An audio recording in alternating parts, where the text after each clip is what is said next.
de chaleur qui sévit depuis plusieurs jours sur le sud du pays. Déjà plus de 1000 personnes ont perdu la vie face à la chaleur étouffante qui a atteint les 45 degrés dans la capitale de Karachi. Aux températures élevées se sont ajoutées les pannes d'électricité prolongées. Cette vague de chaleur survient à l'heure où plusieurs musulmans célèbrent le ramadan. En Floride, la forte pluie qui s'est abattue sur la région au cours des derniers jours a donné un peu de répit aux pompiers qui combattent les feux de forêt. La sécheresse qui sévit depuis quelques semaines avait permis à de nombreux incendies de prendre de l'ampleur. Cette accalmie redonne de l'espoir aux résidents dont la maison était menacée par le brasier. En Virginie-Occidentale, les résidents ont retenu leur souffle hier au passage d'un puissant système qui a généré de violents orages. De puissantes rafales ont fait tomber des arbres qui se sont affaissés sur les routes.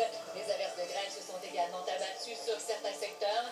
Des grêlons de la taille d'une balle de golf ont endommagé des véhicules. On poursuit sur des images captées dans les prairies canadiennes où le temps a été très actif toute la semaine. Des orages ont éclaté vendredi en Saskatchewan au passage d'un front froid. De la forte pluie s'est abattue dans certains secteurs du sud de la province.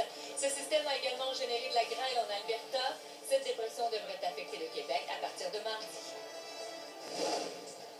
Et on termine sur des images captées dans l'ouest canadien. Le sud de la Colombie-Britannique sera touché en fin de semaine par une importante vague de chaleur. Si les villes de Vancouver et de Victoria seront épargnées, les températures rejoindront les 40 degrés dans certains secteurs plus éloignés de l'océan. Les orages pourraient apporter un peu de répit dès dimanche.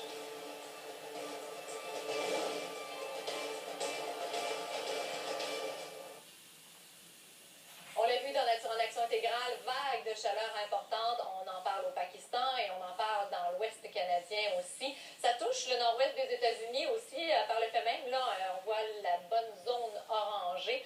On a des températures qui dépassent les normales de saison d'environ 10 degrés.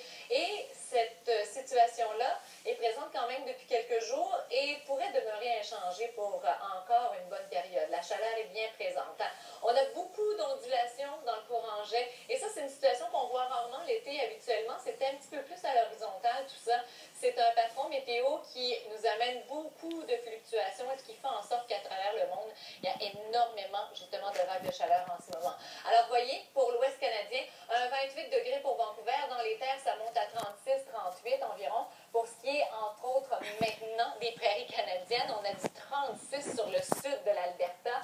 Ça va aussi dans les 28-30 en Saskatchewan. On l'a vu, il y a eu des orages hier et ça se déplace au Manitoba encore, c'est chaud. Quoique la normale de saison au Manitoba, et pour ce qui est entre autres de la Saskatchewan, on y va environ dans le 25. Pour ce qui est de Vancouver, si on revient sur la côte ouest, là, la normale de saison, c'est 20 degrés à cette période-ci. Et là, on a vu du 28-29. Pour avoir une vague de chaleur en Colombie-Britannique, ça nous prend 32 degrés et plus pendant 3 jours et plus. Alors, ça fait maintenant 2 jours qu'on dépasse le 32 sur les secteurs les plus chauds. Et vous voyez qu'aujourd'hui, on a du 36 à 38 dans les terres. Demain, ça va atteindre le 40, là, ces secteurs-là. Les normales de saison vont de 19 à 26. On est largement au-dessus. Mais ce n'est pas le seul endroit au monde, quand même, où on se retrouve avec des vagues de chaleur. Et on l'a vu dans le Nature en action intégrale. Et si on jette un œil, on a bel et bien notre 35 à 40 là, du côté de l'ouest canadien. Idaho, 40 degrés aussi. C'est au thermomètre, là. On ne parle pas d'indice humidex, on ne parle pas de chaleur amplifiée, seulement l'œuvre du soleil. Et si on se déplace un petit peu, vous voyez l'ondulation dans le courant jet nous mène directement sur la France et l'Espagne, où on a l'anticyclone présent dans le centre de l'Europe et on a la dépression dans l'Atlantique. Alors, on a ces vents subtropicaux qui amènent la chaleur directement sur l'Espagne, la France.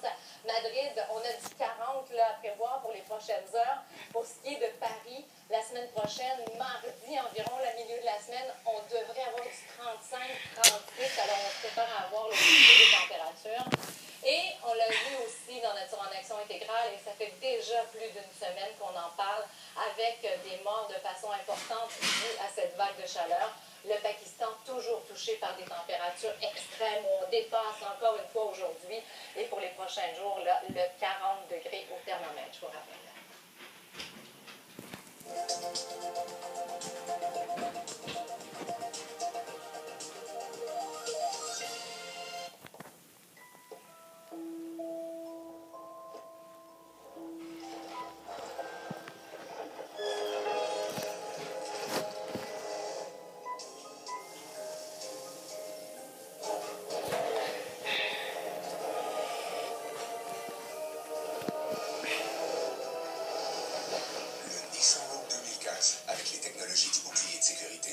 seule chose à craindre, c'est votre imagination.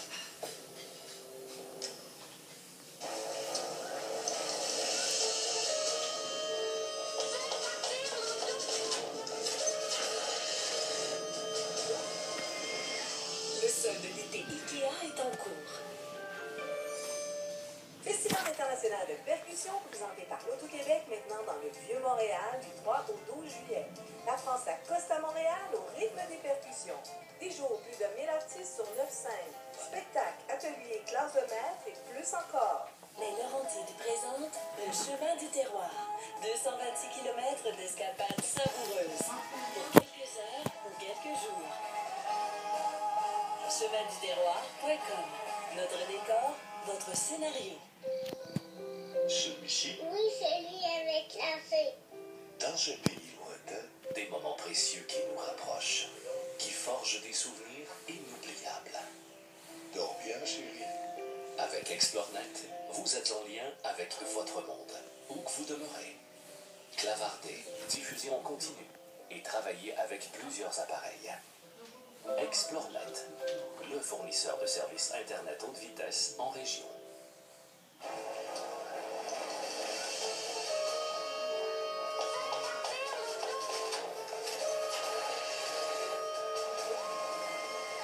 Le solde d'été IKEA est en cours.